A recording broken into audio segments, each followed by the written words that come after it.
Welcome back to Real Crime Stories, the podcast, where we bring you crime stories from around the world. The 911 call was chaotic from the start. A man told the dispatcher that officers had already been to his home twice that day. He said his wife had locked him inside the garage, broken the large doors, and that he had injured himself trying to get back into the house. As he gave the address, his voice suddenly shifted from explanation to panic. "She just got me," he said, moments before the line went quiet.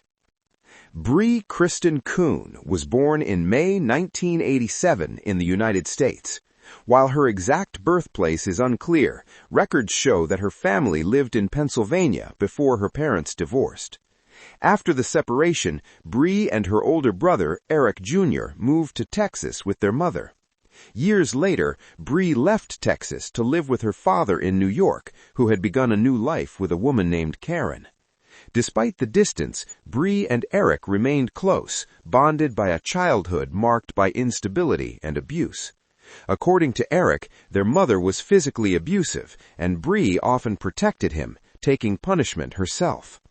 Those experiences followed her into adolescence, where she struggled with depression and anxiety, attempting to take her own life at just 13 years old.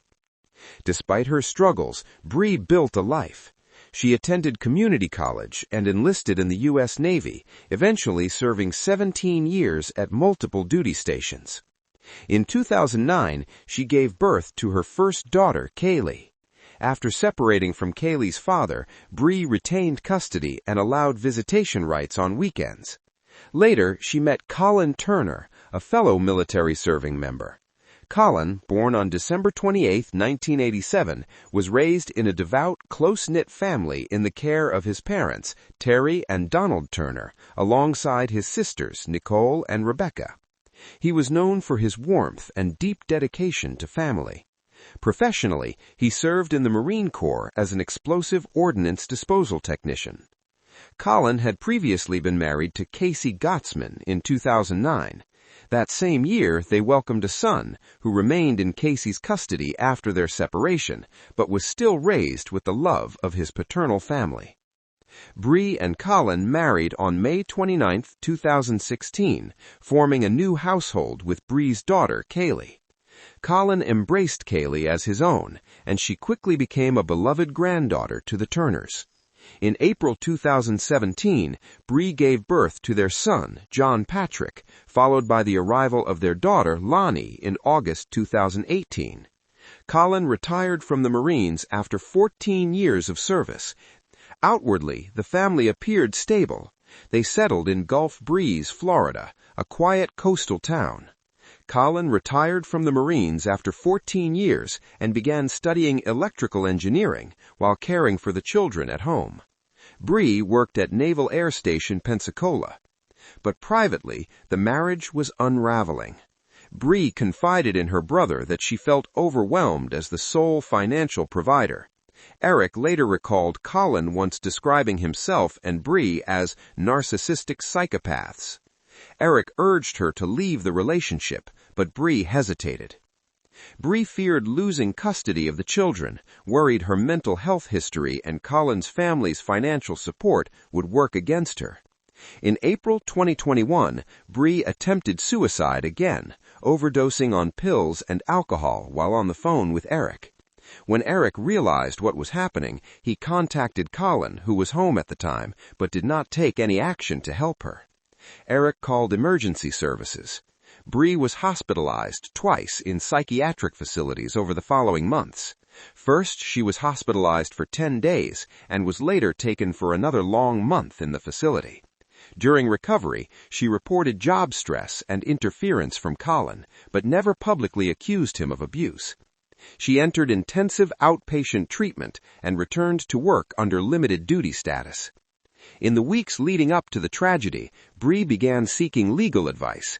She reached out to a group of mothers, warning friends that things could turn ugly over children and property disputes.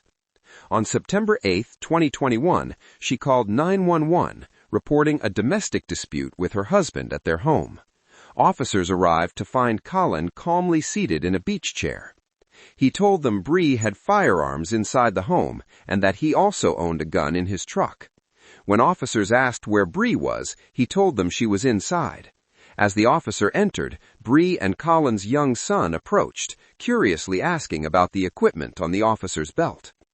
Bree appeared frustrated as officers explained their limited authority. Without visible injuries or proof of physical violence, there was nothing they could do. Bree replied with a sarcastic statement, saying next time she would allow her husband to hit her in the face. The officers tried to calm the situation, saying that unless there's a court order, she cannot stop Colin from having access to the kids, since they were biologically his kids too. Bree refused to file a formal complaint, saying she only wanted to take her children and leave. The officer said he would talk to Colin while she packed her belongings. As Bree packed, Colin objected, stating he would not allow her to take the children. He claimed he was their primary caregiver and wanted to take them to his parents' home in Georgia until the tension is down. Officers advised both parties that without violence, they could not intervene. The officer also asked if Colin wished to submit a formal report, to which he agreed. Paperwork was exchanged. Before the police left, Bree asked what to do if her husband hit her later. She was told to record it. Just hours later, another 911 call came from the same house. This time, it was Colin on the line. When officers returned, they found him outside the home holding their youngest daughter. Colin told police Bree was refusing to let him back inside. Moments later, Bree came out and tried to pull the child from his arms. Officers quickly intervened, urging her to step back inside so the situation could be addressed calmly. After confirming that Colin lived in the house and co-owned the property, an officer explained that he had a legal right to enter. While they did not encourage force, they emphasized that Bree could not lawfully bar him from his own home. Concerned about another confrontation, Colin asked the officer to accompany him inside. Colin explained that when Bree attempted to take the child into the house earlier, the child had begun to scream and resisted going inside without her father. When asked if any physical altercation had occurred, Colin said no, adding that the conflict was part of a long-standing dispute. Bree told officers the couple had been discussing divorce and claimed Colin planned to take the children to Georgia. She accused him of physical aggression and said the earlier police visit had failed to protect her. She also alleged that Colin had contacted her workplace supervisors, which she believed was part of ongoing emotional abuse. The officer reiterated that she could not legally prevent Colin from entering the home. He suggested a temporary solution, separate bedrooms, limited interaction for the children's sake. Bree refused, insisting that allowing Colin back inside could lead to further violence. She repeated her abuse allegations and said she feared being hurt again. Once more, the officer advised her to record any incidents, but it was clear she wanted more than guidance. She wanted protection that the system could not offer in that moment. When the officer proposed that everyone re-enter the house together, Bree refused. Then he turned to Colin, who calmly provided the children's information. During the exchange, Colin referenced Bree's mental health struggles. The officer acknowledged this, noting he had responded to a prior crisis at the home months earlier when Bree had attempted suicide. He reminded Colin that the same advice applied now: remain separated within the home to avoid escalation. The officer also pointed out that standing outside in the intense heat with a small child surrounded by mosquitoes was not sustainable. Before going inside, Colin asked the officer to retrieve his wallet, which he said Bree had taken from his vehicle. At the door, Bree denied taking the wallet, admitting only that she had removed his credit card. The officer explained that a wallet was personal property, not something shared in marriage, and instructed her to return it if she had it. In a calm but firm tone, the officer told Bree she had to allow Colin and her daughter back into the house. Bree agreed, but only if Colin promised not to harass her or the children. The officer reassured her that police could be called again if necessary. As he prepared to leave, the officer informed Colin that Bree claimed not to know where the wallet was. Colin smiled and said he would let it go. Nothing would be let go. Less than 2 hours later, at exactly 6:22 p.m., a third and final 911 call came from the Turner residence. Colin Turner, just 33 years old, had been fatally shot. The fatal gunshot rang out while the 911 operator was still on the line. When officers arrived, they found Bree sitting calmly on the porch. As they approached, she spontaneously confessed that she had shot her husband. She was taken into custody without resistance. Bree told officers she had already taken the children to a neighbor a few houses away. Paramedics evaluated her as officers ensured she was physically stable. When asked if she could breathe properly or needed medical attention, she did not respond, prompting emergency personnel to assess her further. Bree was then transported to the police station for questioning. The interrogation was slow and fragmented, marked by long silences and frequent crying. Bree spoke about the dynamics of her marriage, describing Colin as the children's primary caregiver and saying she believed she had no chance of gaining custody due to her mental health history. She claimed Colin had threatened to take the children to Georgia and had physically assaulted her. According to Bree, he told her that no one would believe her because she was crazy. She admitted to removing the batteries from the garage door opener to prevent Colin from leaving with the children. She insisted he used her mental health struggles as a manipulation tactic after she decided to file for divorce.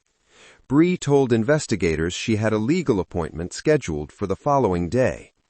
When asked what happened just before the shooting, Bree said her memory became unclear after the second police visit. She claimed Colin tried to re-enter the house through the garage, but was unable to get inside. There was still a side door leading into the house, and according to Bree, Colin used it to re-enter. She said she tried to stop him. After that, her memory fractured. The next thing she recalled was knocking on a neighbor's door, handing over her children to get them to safety. She said she then returned to help her husband.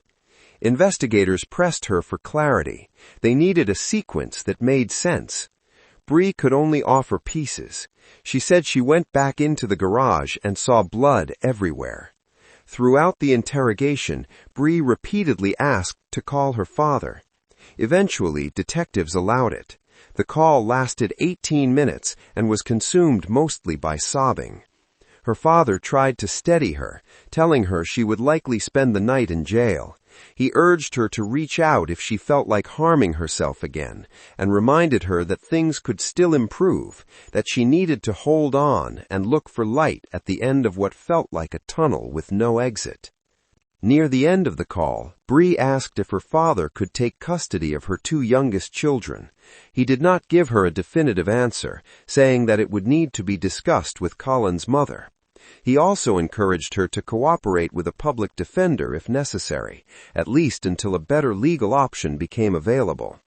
Then Bree said something devastating.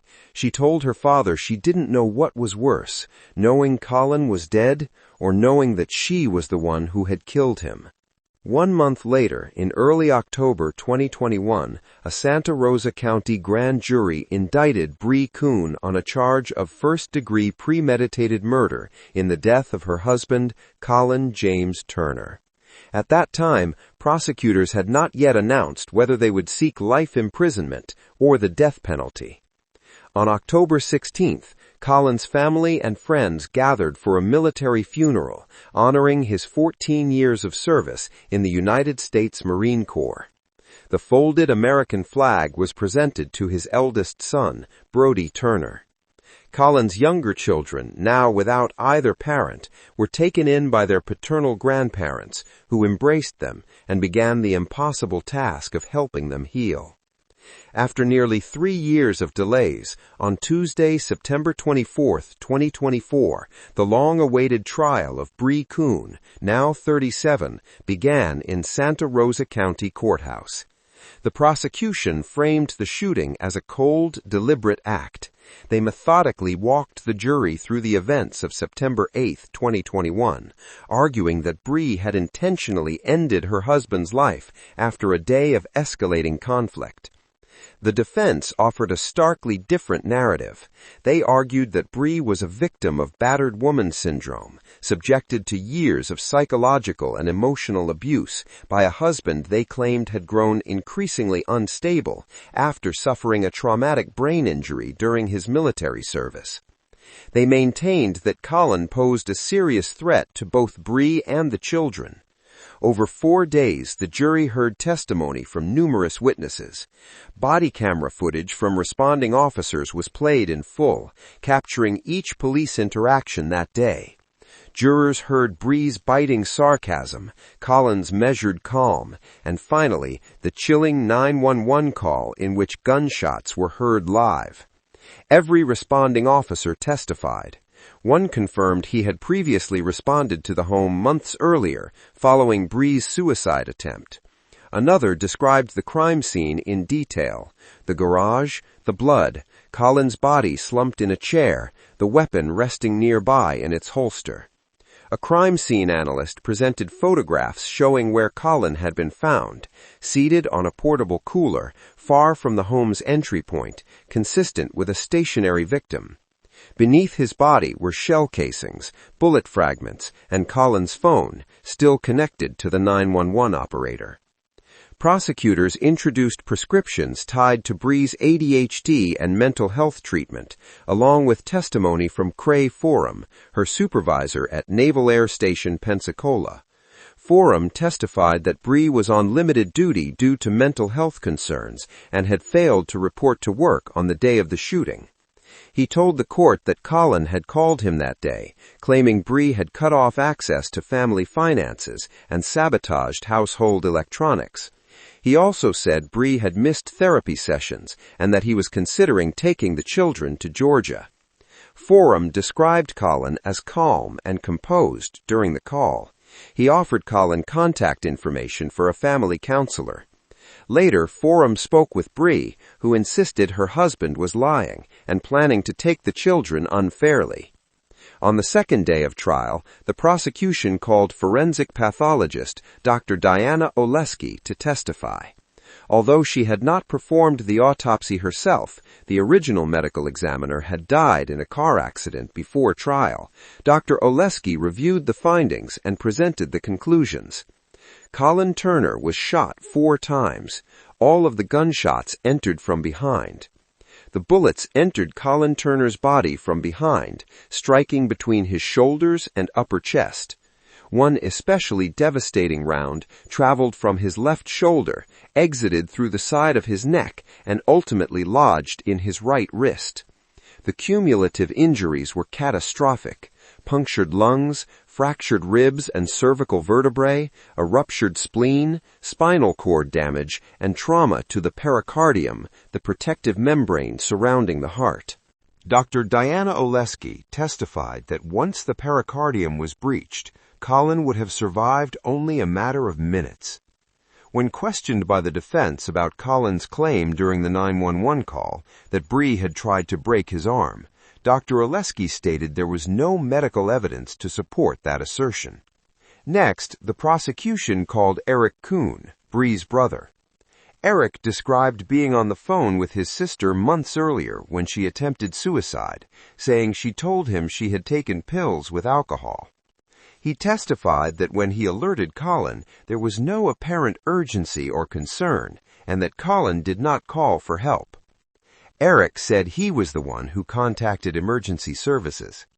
Eric told the jury that Bree had long feared losing her children, believing Colin's family had greater financial and legal power. On the day of the shooting, he said she was especially anxious about an upcoming surgery and convinced Colin would use her recovery period as an opportunity to take the children. According to Eric, he spoke with Bree several times that day. Her emotional state shifted between calm and distress. During a final phone call that lasted roughly 45 minutes, he testified that he heard arguing, shouting, and objects being thrown. He claimed Bree then picked up a gun.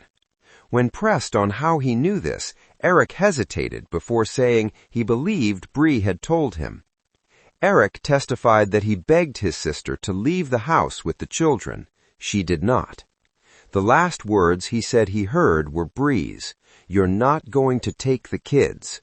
What followed were gunshots. Then the children were crying.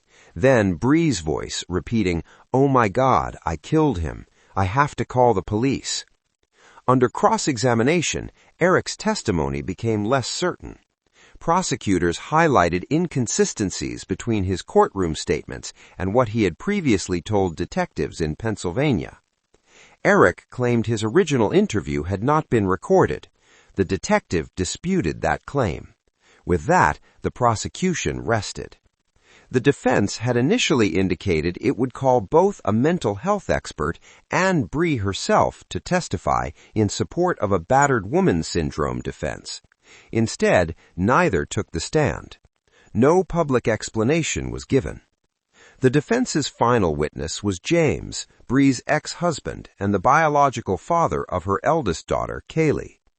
James testified that on the day of the shooting, he exchanged text messages with Colin and later received a phone call from Bree. According to James, she told him, "You need to come get Kaylee. I just shot Colin." When he asked why, she responded simply, "I don't know." James rushed to retrieve his daughter. He also testified that he had always believed Colin was a good stepfather and that Kaylee had spoken positively about him. Due to a hurricane warning, the third day of the trial was shortened. On Friday, September 27th, closing arguments began. The prosecution argued that Bree showed no visible injuries on the day of the shooting and had deliberately provoked Colin while secretly recording the confrontation and keeping her brother on the phone. They said the motive was not self-defense, but control. When Colin did not respond with violence, prosecutors argued, Bree took matters into her own hands, shooting him 4 times in the back, unaware he was connected to a 911 operator. The defense countered that Colin had been walking around the house with a firearm earlier in the day and had concealed it in his truck. They referenced Colin's 911 claim that Bree tried to break his arm, an allegation unsupported by medical evidence. One defense attorney even mocked the call, suggesting a Marine should have been able to force his way through a locked door, implying his reaction was exaggerated. The defense ultimately argued that the shooting was the result of systemic failure, that police had not protected Bree despite multiple pleas for help. The jury deliberated for just 4 hours before returning a guilty verdict. Before sentencing, the court allowed victim impact statements. Colin's mother spoke first. She said she was grateful to have her grandchildren and hoped to adopt them formally. She condemned Bree not only for taking her son's life, but for attempting to damage his reputation afterward. Colin's father followed. He said the children were doing well in school and surrounded by love, but expressed deep disappointment in Bree's actions, both before and after the shooting. The judge then issued the sentence. Bree Kuhn was sentenced to life in prison. Though the verdict seemed final, the case did not end there. On October 3, 2024, Bree's legal team filed an appeal with the Florida Court of Appeals, challenging her conviction and seeking a new trial. Bree was later discharged from the U.S. Navy with a general discharge under honorable conditions, ending a 17-year military career. But for the children left behind, no ruling, appeal, or sentence could undo what had been lost. And so the questions remain. Could this tragedy have been prevented? Was Bree acting in self-defense, as her attorneys argue? Or did Colin Turner, a man with no criminal record and no documented history of violence, die in a moment of irreversible fear and desperation? Thank you for watching Real Crime Stories. Share your thoughts on the story, like and subscribe to the channel. Until the next episode, stay vigilant.